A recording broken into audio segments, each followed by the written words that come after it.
Hello everyone, my name is Jyoti Sharma and today we'll learn about the topic menstrual irregularities.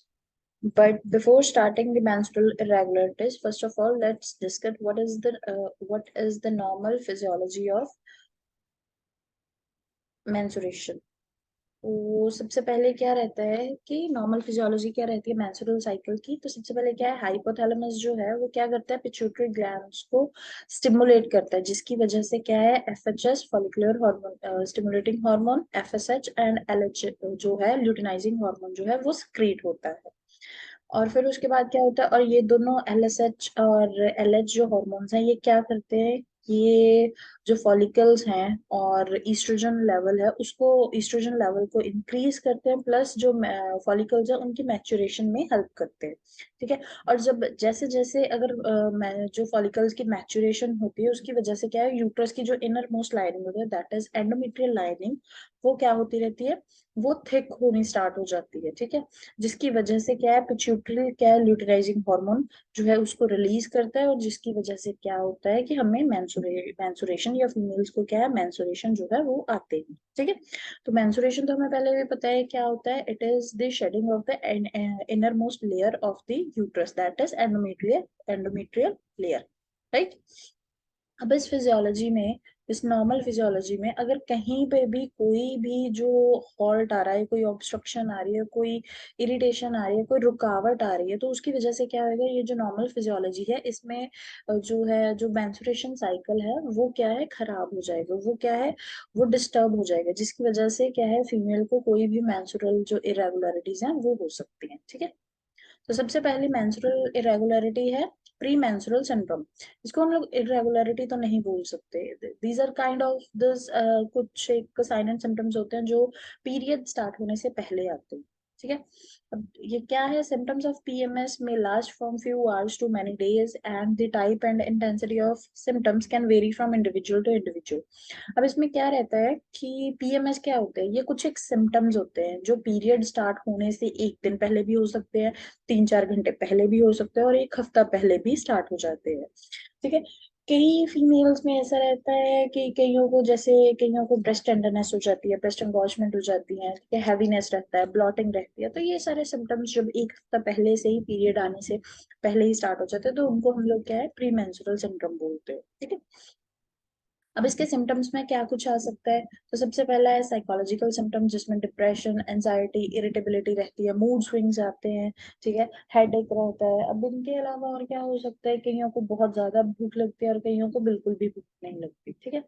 Gastro intestinal symptoms हो सकते हैं, जिसमें blotting आ गया, या diarrhoea आ गया, या कॉन्स्टिपेशन आ गया। ठीक है। फ्लूइड रिटेंशन में आ जाएगा, स्वेलिंग, हाथों पे पैरों पे जो है स्वेलिंग आ जाएगी, फेस पे स्वेलिंग आ जाएगी, एंकल्स के आसपास जो है एंकल एडिमा हो जाएगा। कई बच्चों को या कई फीमेल्स को या स्किन प्रॉब्लम्स जैसे कि एक्ने, वो पिंपल होने स्टार्ट हो जाते हैं फेस पे। हेडेक रहता है, वर्टिगो रहता है, फेंटिंग या मसल स्पाज्म जो है वो हो सकता है। इसके अलावा और क्या हो सकता है, हार्ट पाल्पिटेशंस भी, कईयों की हार्ट रेट जो है वो इंक्रीज हो जाती है, एलर्जीज जो होने लग जाती है, कईयों को स्नीजिंग होने लग जाती है, कोल्ड हो जाता है, various kind of infection, vision problems, I infections भी हो सकते हैं पीएमएस में। सॉरी, डिक्रीज कोऑर्डिनेशन भी हो सकती है, डिमिनिश्ड सेक्स ड्राइव भी हो सकती है, और जो है एपेटाइट में चेंजेस, ये मैंने सबसे पहले पॉइंट में भी बताया था कि कईयों को भूख बहुत ज्यादा लगती है, कईयों को बिल्कुल भी नहीं लगती है। ठीक है। इसके अलावा क्या, हॉट फ्लैशेस भी हो सकते हैं। राइट। तो इसकी मैनेजमेंट की अगर हम लोग बात करें तो इसकी मैनेजमेंट कैसे हो सकती है, इसकी मैनेजमेंट के लिए जो है, जो पर्सन जो है अपने डाइटरी मॉडिफिकेशन कर सकता है, अपने लाइफस्टाइल जो है उसको चेंज कर सकता है, अपने डाइट में क्या है, उसको अल्कोहल स्मोकिंग जो है अगर वो कर रहा है, हाई कैफेनेटेड प्रोडक्ट्स ले रहा है, तो वो सारी चीजें क्या है, उसको अवॉइड करनी चाहिए। स्पाइसी फूड हो गया या बहुत ही ज्यादा फ्राइड फूड हो गया, वो सारी चीजें अवॉइड करनी है, एक्सरसाइज करनी है, इन सारी चीजों से ये सारी क्या है, ये जो पीएमएस है ये इम्प्रूव हो सकते हैं। राइट। अब मेडिसिन लेने की हमें कहाँ पे जरूरत आती है, अगर डिप्रेशन बहुत ज्यादा ज्यादा है या एंजाइटी बहुत ज्यादा है, उस कंडीशन में क्या है कि हम हमें डॉक्टर को कंसल्ट करना चाहिए। राइट। सेकेंड एबनॉर्मेलिटी है या इरेगुलरिटी है एमेनोरिया। अब एमेनोरिया क्या होता है कि जब जो मेंस्ट्रुअल पीरियड्स हैं वो 3 मंथ तक लगातार एब्सेंट है। ठीक है।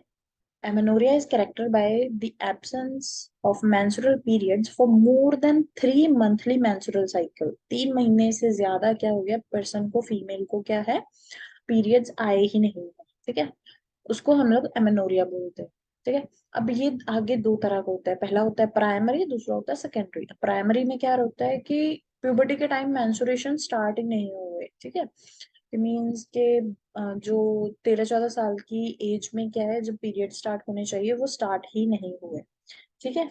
अब सेकेंडरी एमेनोरिया क्या रहता है कि पर्सन को, फीमेल को पीरियड्स तो आ गए, रेगुलर हो गए, चल रहे थे, प्यूबर्टी के टाइम उसके पीरियड स्टार्ट हो गया, लेकिन बीच में कोई एबनॉर्मेलिटी आ गई, कोई उसको यूट्रस की कोई इशू आ गया, कोई उसको डिजीज कंडीशन हो गई, यूट्राइन फाइब्रॉइड्स हो गई, जिसकी वजह से उसके पीरियड्स क्या है, स्टॉप हो गए, ठीक है, 3-4 महीने के लिए, ठीक है, तो उसको हम लोग क्या है, सेकेंडरी एमेनोरिया बोलते हैं।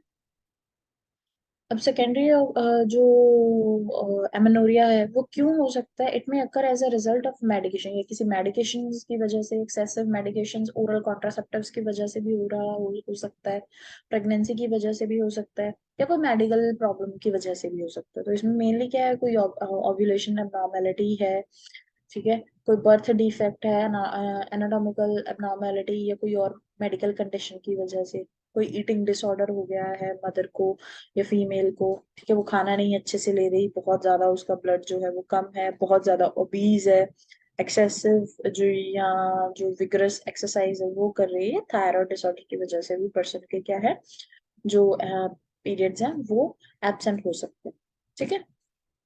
अब इसकी मैनेजमेंट भी सेम जो पीएमएस की मैनेजमेंट थी, dietary modification, lifestyle modification, exercise, इन सब ये सारी चीजें करने से क्या है, ये सारी, ये जो एमेनोरिया ये भी ट्रीट हो सकता है। लेकिन हाँ, अगर थायराइड डिसऑर्डर है, या कोई एनाटॉमिकल डिफिकल्टी है, या कोई मेडिकल कंडीशन अराइज हो रही है, तो उसके लिए हम लोगों को क्या है, डॉक्टर को कंसल्ट करना पड़ेगा, राइट। दो कंडीशंस हो गई। तीसरी एबनॉर्मेलिटी है डिस्मेनोरिया। अब डिस्मेनोरिया क्या है, इसमें क्या रहता है, कई फीमेल्स को क्या रहता है, कई गर्ल्स को क्या रहता है, जब पीरियड के वेरी फर्स्ट डे क्या है, बहुत ही सीवियर क्रैम्प्स आते हैं लोअर एब्डोमेन में, ठीक है, तो उसको हम लोग डिस्मेनोरिया बोलते हैं, ठीक है। Dysmenorrhoea is character by severe and frequent menstrual cramps and pain associated with the menstruation. The cause of dysmenorrhea is dependent on if the condition is primary or secondary. अब ये डिपेंड करता है dysmenorrhoea क्यों हो रहा है, ये भी आगे दो तरह का होता है कि विद प्राइमरी डिस्मेनोरिया या सेकेंडरी डिस्मेनोरिया है। अब प्राइमरी डिस्मेनोरिया क्या है, इसमें क्या रहता है, women experience abnormal uterine contraction resulting from a chemical imbalance in the body. Primary dysmenorrhoea क्यों होता है, ये होता है कि अगर बॉडी में कोई फ्लूइड इलेक्ट्रोलाइट इम्बैलेंस हो गया तो उसकी वजह से, ठीक है। सेकेंडरी डिस्मेनोरिया कब होता है, it is caused by the other medical conditions, ठीक है, अगर कोई और मेडिकल कंडीशंस है, जैसे कि एंडोमेट्राइटिस। अब एंडोमेट्राइटिस क्या होता है, it is the inflammation of the endometrial tissues outside the uterus and cervix, ठीक है। इसमें क्या रहता है, जो एंडोमेट्रियल लाइनिंग है, इनरमोस्ट लाइनिंग है यूट्रस की, वो उसकी क्या है, उसके टिश्यूज की इन्फ्लेमेशन हो जाती है, और वो यूट्रस के और जो सर्विक्स है उसके बाहर आ जाता है, ठीक है। Any women can develop dysmenorrhoea, but those who are at the increase risk include. अब किसी भी पर्सन को क्या है, किसी भी फीमेल को डिस्मेनोरिया हो सकता है, लेकिन सबसे ज्यादा इसके रिस्क पे कौन रहती है, जो एक्सेसिव स्मोक करती हैं, अपने जो है अल्कोहल कंज्यूम करती हैं, जो ओवरवेट है, या जिनके मेंस्ट्रुएशन जो है वो 11 साल से पहले ही स्टार्ट हो गए हैं, ठीक है। ये सारी वुमेन क्या है, these such women are at the verge of having severe kind of dysmenorrhoea, right. Now next comes the dysmenorrheal symptoms. अब इसमें सिम्टम्स में क्या क्या आएगा, सबसे पहला है क्रैम्पिंग और pain in the lower abdomen. हम लोगों को पता है जब पीरियड्स आते हैं तो हमारे लोअर एब्डोमेन में क्या है, पेन रहती है, और ये पेन कहाँ पे आती है, उसके अलावा लोअर एब्डोमेन के अलावा हमारे लोअर बैक में भी रहती है, और हमारी लेग्स की तरफ क्या है, रेडिएट करती है। नॉजिएटेड पर्सन रहता है, उसको वॉमिटिंग आती है, डायरिया भी हो सकता है, fatigue, weakness, fainting and headaches क्या है, ये भी हो सकते हैं फीमेल को, ठीक है, डिस्मेनोरिया के साथ साथ, ठीक है। Now, fourth and last menstrual irregularity is menorrhagia. Menorrhagia क्या है?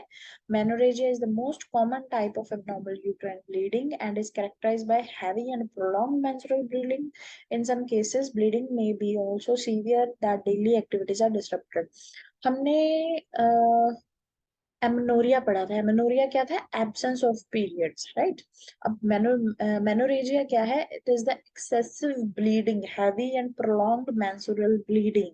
ठीक है, इसमें क्या है, जो ब्लीडिंग है, मेंस्ट्रुअल ब्लीडिंग है, वो क्या रहेगी, बहुत ही ज्यादा एक्सेसिव अमाउंट में रहेगी, बहुत ही ज्यादा लंबे समय तक रहेगी। फॉर एग्जाम्पल, अगर किसी के पीरियड जो है नॉर्मल साइकिल में 4 to 5 डेज चल रहे हैं, तो इसमें क्या है, उस पर्सन के जिसको मेनोरेजिया रहेगा, उसके जो पीरियड्स हैं वो 1 वीक to 10 डेज तक क्या है, लास्ट कर सकते हैं। ठीक है, अब ये भी आगे कई तरह का होता है। तो first one is polymenorrhoea. Polymenorrhoea क्या रहता है? Too frequent menstruation. Too frequent menstruation means जल्दी जल्दी जल्दी जल्दी आ रहे हैं, 1 महीने में 2 बारी, 1 महीने में 3 बारी, क्या है, ऐसे ऐसे करके क्या है, पीरियड्स आ रहे हैं।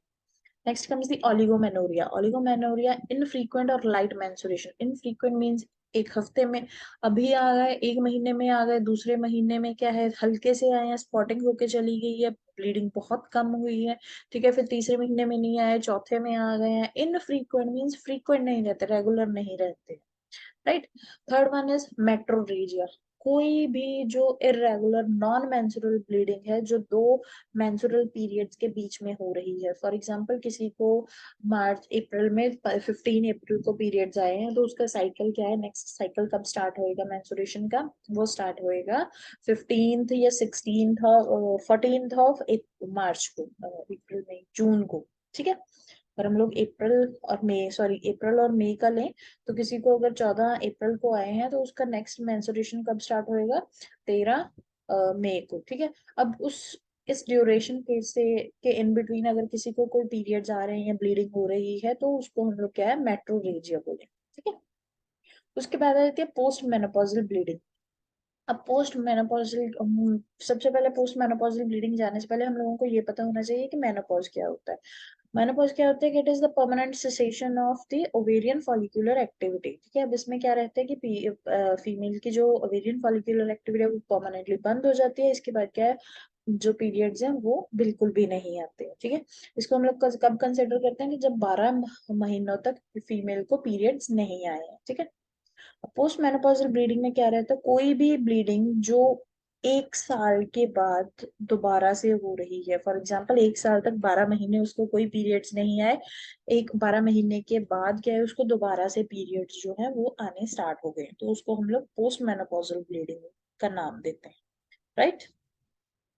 उसके बाद इसके कॉजेज क्या हो सकते हैं? First one is hormonal imbalance. ठीक है, उसके बाद आ जाता है PID, that is pelvic inflammatory diseases. Next is uterine fibroid, abnormal pregnancy, that is ectopic pregnancy, और मिसकैरेजेस के टाइम पे भी जो है मैंने एक्सेसिव ब्लीडिंग होती है। इन्फेक्शन, ट्यूमर और polyps in the pelvic cavity, certain birth control devices, bleeding और platelet disorders, high levels of prostaglandins, high levels of endothelins, और लीवर या किडनी और थायराइड डिजीज की वजह से भी क्या है, एक्सेसिव ब्लीडिंग जो है वो हो सकती है। ठीक है, ये थे कॉजेज। अब अगर सिम्टम्स की बात करें, तो इसका जो सिम्टम है वो यही रहेगा कि फीमेल को जो पीरियड्स है वो बहुत एक्सेसिव में रहेंगे, ब्लीडिंग बहुत एक्सेसिव में रहेगी।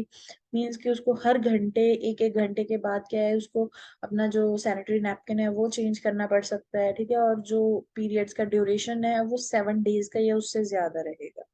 ठीक है, इसके अलावा जो इसके सिम्टम हो सकता है, उसमें स्पॉटिंग या ब्लीडिंग, जो मेंस्ट्रुएशन के इन बिटवीन जो मेंस्ट्रुएशन ब्लीडिंग है वो भी हो सकती है। ठीक है, so this is all about today's topic. Thank you very much.